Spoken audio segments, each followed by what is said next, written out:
This channel does not promote any violent, harmful, or illegal activities. All content provided by this channel is meant for an educational purpose only. মৃতের চোখ চুরির অভিযোগে তোলপাড় বারাসাত হাসপাতাল। Morgue থেকে কিভাবে উধাও হলো মৃতের চোখ? নেপথ্যে কি অঙ্গপাচার চক্রের হাত আছে? চোখ থেকে কিভাবেই বা সরে গেল তুলসী পাতা? প্রশ্ন তুলে হাসপাতালের বিরুদ্ধে ব্যাপক ক্ষোভ মৃতের পরিবারের।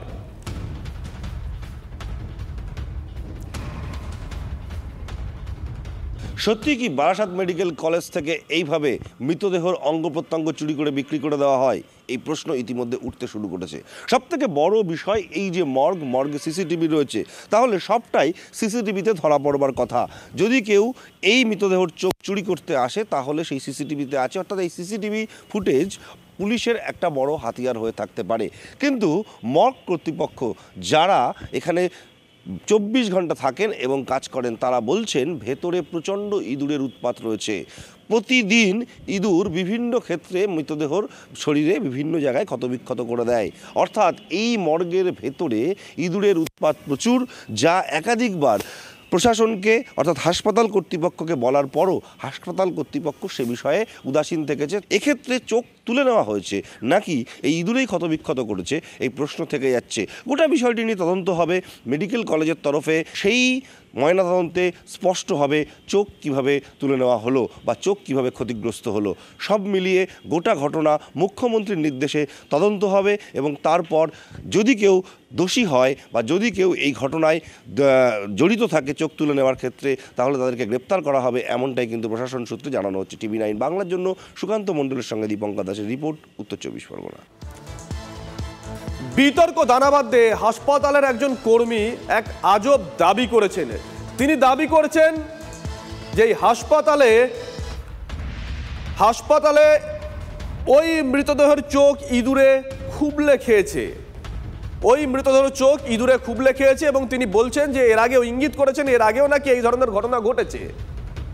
আজকে ম্যাজিস্ট্রেটের সামনে হবে ময়নাতদন্ত, গোটা প্রক্রিয়া ভিডিওগ্রাফি করা হবে। ওইটাও দেহ যে থাকে সেটা হলো টেচারের উপরে থাকে, সেটা তখন হয় না। আর ওইটা নিচে আপনাদের ওইটা নিচে বরফ করা হয়েছিল, সেই ক্ষেত্রে আমরা ওই ঢাকা ছিল বলে ওর উপর থেকে ইঁদুরটা কাটেছে। দেহটা কি হয়েছিল?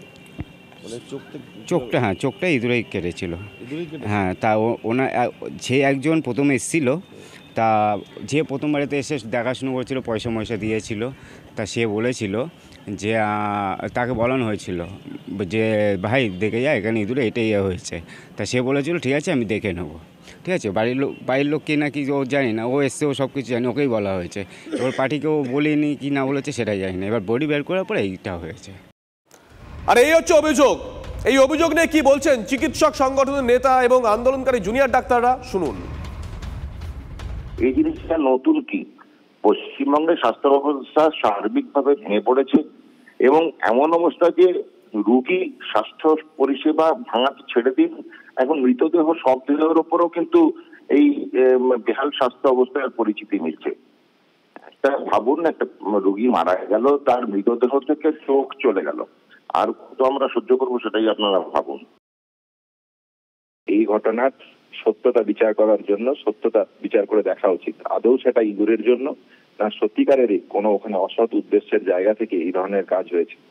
তাহলে শুধু বারাসাতের মর্গে এই ধরনের ঘটনা ঘটছে তা নয়, বিভিন্ন জায়গাতেই এই ধরনের ঘটনা ঘটছে। তাহলে এইখানে প্রশ্নটা কি? প্রশ্নটা হচ্ছে যে আমি যদি দুর্নীতি চালাতে চাই, আমি যদি তোলাবাজি চালাতে চাই, আমি যদি কলেজ ক্যাম্পাসের মধ্যে অপসংস্কৃতির প্রসার চালাতে চাই, তাহলে এক শ্রেণীর মানুষকে আমার প্রয়োজন যারা এই ধরনের কাজগুলো দিনের পর দিন করে যেতে থাকবে। তাহলে এইখানে একটা প্রশাসনের দিক থেকে সদিচ্ছা আসার প্রয়োজন আছে যে সে দুর্নীতি মুক্ত চাই কিনা, তোলাবাজ মুক্ত চাই কিনা। আরজিকর থেকে বারাসত মেডিকেল মর্গের বেহাল দশা কোনোভাবেই বদলাচ্ছে না, অভিযোগ তিলোত্তমার পরিবারের তরফে। একটা মৃতদেহ নিরাপত্তা দেওয়ার ক্ষমতা নেই, উনি একটা সাধারণ লোককে কি নিরাপত্তা দিচ্ছেন? কোনো নিরাপত্তা নেই রাজ্যে। কি চাকরি দেবেন আর ক্ষতিপূরণে সবাইকে মুখ বন্ধ করে দেবেন। এই যে সিস্টেম, এই সিস্টেমের জন্যই কোনো কিছু পরিবর্তন হচ্ছে না, যা হচ্ছে হরিণ লুট চলছে আর কি। কোন রকম পরিবর্তন হচ্ছে না এমন অভিযোগ করছে তিলোত্তমার পরিবার। এই খবর কখন সামনে আসে গতকাল আমরা দেখেছিলাম রাস্তায় একদল লোক বিক্ষোভ করছেন। আমরা জানতে পারি সেখানে গিয়ে যে তাদের পরিবারের একজনের মৃত্যু হয়েছে আর তাদের সেই মৃতদেহের চোখ নাকি চুরি হয়ে গেছে। তারা যেখানে বিক্ষোভ করছিলেন সেই রাস্তা দিয়ে যাচ্ছিল মুখ্যমন্ত্রীর কনভয়। কলকাতায় ফিরছিলেন মুখ্যমন্ত্রী। মুখ্যমন্ত্রীকে নাগালের কাছে পেয়ে মৃতের পরিবার পরিজন পাড়া প্রতিবেশীরা অভিযোগ জানান। সেই ছবি আপনাদেরকে দেখাচ্ছি। মুখ্যমন্ত্রীর তরফ থেকে আশ্বস্ত করা হয়েছে গোটা ঘটনার পূর্ণাঙ্গ তদন্ত হবে এবং পরিবারের একজনকে চাকরিও দেওয়া হবে। যদি এই ঘটনা কেউ করে থাকে টোটাল এনকোয়ারি অর্ডার দিলাম এবং 2 হচ্ছে তার বিরুদ্ধে অ্যাকশন নেওয়া হবে, সিসিটিভি ফুটেজও দেখা হবে এবং যে পরিবারের এই ঘটনা ঘটেছে তাদেরকে প্রয়োজনীয় ক্ষতিপূরণও দেওয়া হবে। যে মারা গেছে তাকে তো ফিরে পাওয়া যাবে না, কিন্তু যারা এই অপরাধটা করেছে তাদের বিরুদ্ধে যাতে বিচার পান আপনারা, তার জন্য এনকোয়ারি করে শাস্তি দেওয়া হবে। বাড়ির অ্যাড্রেসটা লিখে নাও আর বায়োডাটাটাও মার নিয়ে নাও। আমি আমার কোটায় যে চাকরি হয় বছরে 2টো, আমি তার থেকে একটা করে দেবো, কাছাকাছি করে দেবো যাতে উনি মানে সংসারটা চালাতে পারেন। আমি আপনাদের সুপ্রতিভ আমাকে যখনই দেবে বায়োডাটা আমি করে দেবো। আমি 2 দিন টাইম নিচ্ছি। বিজেপি যুব মোর্চার সভাপতি ডক্টর ইন্দ্রনীল খা এই মুহূর্তে আমাদের সঙ্গে রয়েছেন। ডক্টর খা, আপনি তো নিশ্চয়ই গোটা বিষয়টা জানেন।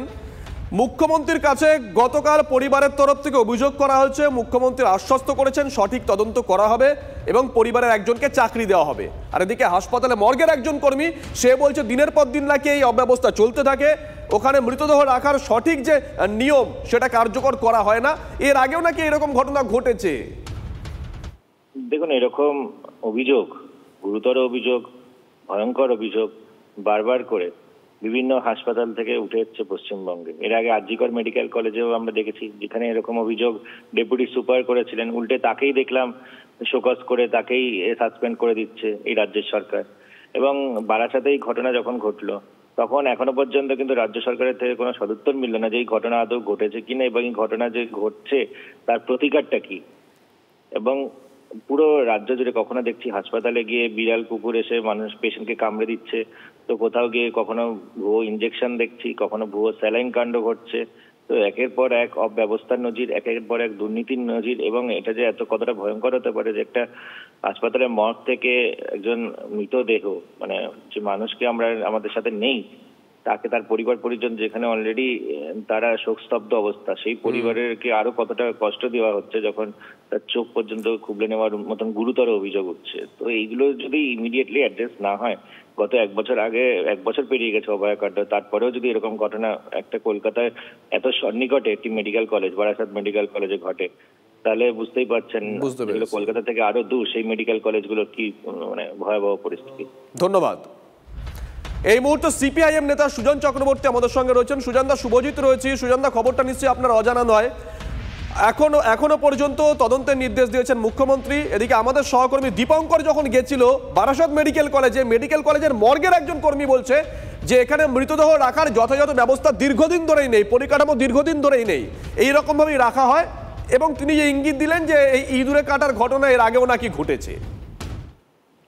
গতকালকে বারাসাতের ঘটনা, যেহেতু মুখ্যমন্ত্রী নিজে সেখানে ছিলেন, গাড়ি থেকে নামার সাহস পাননি, পরিবার বারে বারে বলা সত্ত্বেও তিনি গাড়ি থেকে নেমে হাসপাতালে যাবেন তার মতন স্কোপ দেননি। ফলে এটা এখন সবাই জেনে গেছে, এটা কলকাতার অত্যন্ত কাছে বারাসাত। সারা পশ্চিমবাংলার চেহারা এখান থেকে বোঝা যায়। মুখ্যমন্ত্রী নিজেই কিন্তু স্বাস্থ্যমন্ত্রী। তাহলে চোখটা খুবলে কেউ তুলে নিল নাকি ইঁদুরে নিয়ে চলে গেল? মরদেহ রাখার ব্যবস্থা নেই, কালকে মানুষ ওখানে বলছিল এমনকি ফ্রিজিংয়েরও ব্যবস্থা নেই। এটা সব মিলিয়ে এমন দুর্বিষহ পরিবেশ। আমি শুধু বলছি, অভয়াকাণ্ডের পর 1 বছর হয়ে গেছে, কোনো টনক কি নড়ল না? মুখ্যমন্ত্রী নিজেই পুলিশেরও মন্ত্রী, স্বাস্থ্যেরও মন্ত্রী, তার কি কোনো টনক নড়ল না? শুধু প্রচার হচ্ছে। শুধু ভেবে দেখবেন, মুখ্যমন্ত্রী দলবল সহ পাইপ বরকন্দাজ নিয়ে বুঝতে পেরেছি আপনার অভিযোগ খুব পরিষ্কার। হাসপাতালে ঢুকছিলেন, এখন হাসপাতালে যাবার সাহস পেলেন না, তখন হাসপাতালে গিয়ে ছবি তুলছিলেন। অভিযোগ পরিষ্কার সুজনদা। আবারও এসে গেল TV9 বাংলা ঘরের বায়োস্কোপ অ্যাওয়ার্ড। সেরা বাছাইয়ে শামিল আপনিও। বাংলা সিরিয়ালে প্রধান চরিত্রে আপনার পছন্দের সেরা পুরুষ অভিনেতা কে?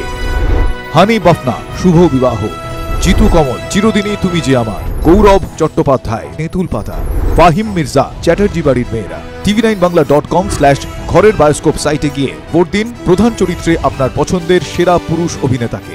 TV9 বাংলা ঘরের বায়োস্কোপ অ্যাওয়ার্ডস আসছে TV9 বাংলায়।